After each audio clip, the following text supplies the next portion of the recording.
खबर दिल्ली से आ रही है। दिल्ली विधानसभा में डीटीसी पर कैग रिपोर्ट जो है वो पेश हो गई है।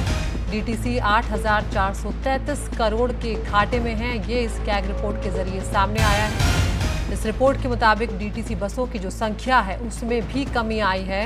4,344 से घटकर 3,937 हुई है डीटीसी बसों की संख्या।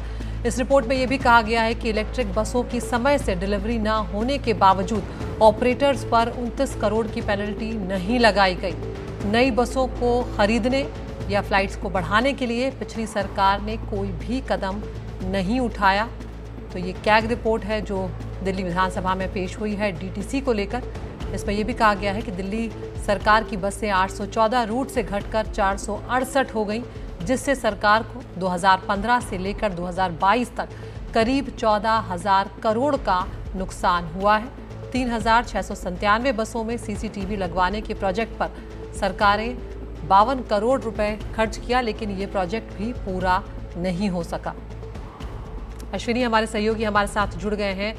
तो यहाँ पर बहुत सारी गड़बड़ियाँ इस कैग रिपोर्ट में डीटीसी को लेकर अश्विनी सामने आती हुई नजर आ रही हैं। क्या कुछ कार्रवाई इसमें करने की बात सरकार के द्वारा की जा रही है और किस तरह से इस पूरे मसले को अब सुधारा जाएगा? देखिए, सबसे पहले जब बात करें डीटीसी के जो कैग रिपोर्ट आने वाली थी, उससे पहले ही जब पंकज सिंह से बात हो, जो ट्रांसपोर्ट मिनिस्टर, उन्होंने कहा कि आपको 1 सालों के अंदर हम दिखाएंगे कि कैसे डीटीसी को फायदे में लाया जा सकता है। जबकि डीटीसी लगातार 2015 से ही लॉस में चल रही है। 2015 की कैग की रिपोर्ट हो तब भी घाटा दिखाया गया था। 2021 की जो रिपोर्ट आई जिसमें भी घाटा दिखाया गया। आज जो कैग रिपोर्ट पेश हुई इसमें कहा गया कि 15.5 लाख जो रोजाना पैसेंजर्स हैं वो ट्रैवल करते हैं डीटीसी की बसों में। इसमें यह बताया गया है कि जो 4,000 से ज़्यादा पहले डीटीसी की बसें चल 4,344 बसें वो घट के 3,937 हो गई हैं, यानी फ्लीट की बसें कम हो गई हैं, जिसकी वजह से यात्रियों को भार बढ़ा, बसों पे भार बढ़ा है। इसके साथ ये भी कहा गया कि सरकार समय पे बसों की खरीदारी नहीं कर पाई, जबकि उसके पास पर्याप्त मात्रा में फंड था, यानी कि फंड होने के बावजूद भी बसों की खरीदारी नहीं हुई है। खुद पंकज सिंह ने मीडिया से बात करते हुए कहा था कि अभी अगले 2-3 महीनों में करीब 2,000 जो बसें हैं वो रिटायर हो रही हैं।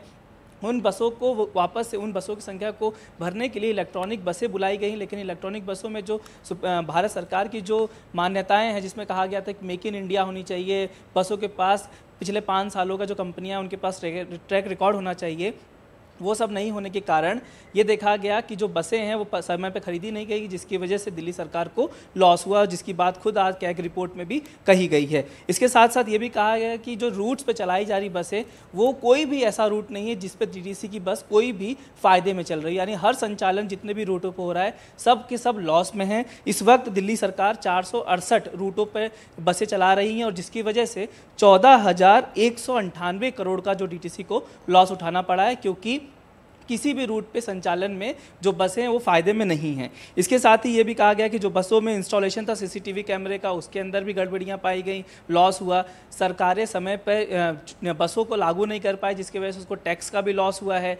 इतना ही नहीं, इसमें यह भी कहा गया है कि जो सरकार है वो बसों को समय पर खरीद नहीं पाई, जो सबसे बड़ा उसका फ्लॉड है।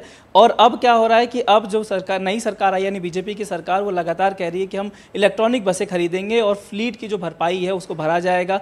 कहा गया है कि 10,000 बसों करने का टारगेट है अगले 1-2 साल के अंदर। तो यानी कि जो पिछली सरकारों में बसें नहीं खरीदी गई, जिसकी वजह से दिल्ली सरकार पर भार बढ़ा है, उसकी बात इसमें कही गई है। साथ ही जो पिछला कैग की रिपोर्ट आई जिसमें यह भी कहा गया था कि नया रेवेन्यू नहीं आ पा रहा, जैसे इस कैग की रिपोर्ट में भी कहा गया है कि कोई भी संचालन प्रॉफिट में नहीं है, उसके बावजूद भी सरकार सब्सिडी दे रही है। तो ये समझना होगा सरकार को भी और डीटीसी को भी कि कैसे डीटीसी को फायदे में लाया जाए, जबकि लगातार डीटीसी का जो घाटा वो बढ़ता जा रहा है।